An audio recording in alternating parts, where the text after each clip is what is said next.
Je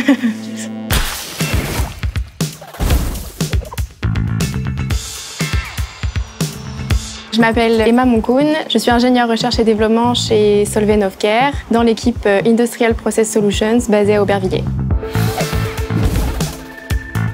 Alors, le projet porte sur le traitement du métal avant le collage structural pour l'automobile. La technologie du collage de 2 pièces métalliques pour la construction d'un châssis d'un véhicule est une technologie qui est de plus en plus utilisée. C'est une alternative à la soudure, au rivetage et au boulonnage qui était utilisée auparavant.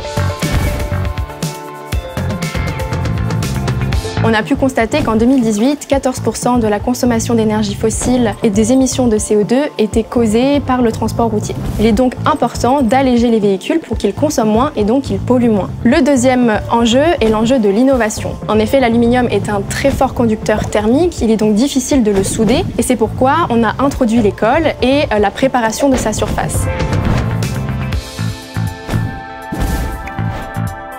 Le projet a débuté il y a quelques temps avec une première phase de recherche et de développement de la Dibond entre 1995 et 2000. Ensuite, de 2000 à 2015, c'est toute la phase de prototypage par les constructeurs automobiles. Et en 2015, 750 000 véhicules ont pu être produits d'un coup grâce à cette technologie. Donc 20 ans.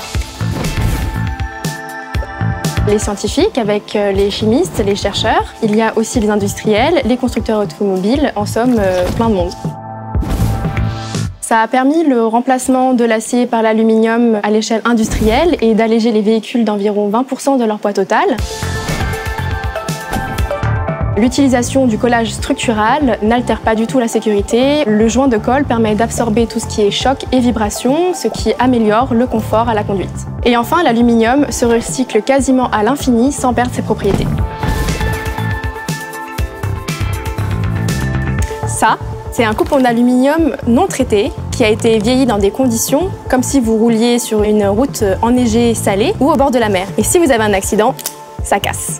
À l'échelle moléculaire, la Dibond est constituée de 2 phases d'accroche. Une première phosphonatée qui va permettre, grâce à la création de liaisons covalentes, de créer un réseau tridimensionnel en formant des liaisons carbone, phosphore, oxygène, métal. La deuxième partie va, elle, créer un lien avec l'adhésif. Et ça, c'est un coupon qui a été traité avec la Dibond et vieilli dans les mêmes conditions que l'autre échantillon. Et si vous avez un accident, ça casse pas.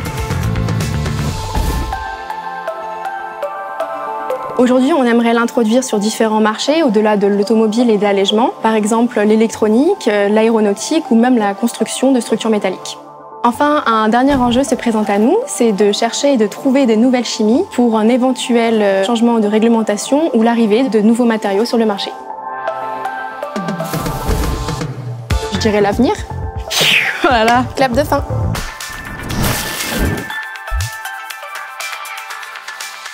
Parce que moi, en 95, j'étais pas née.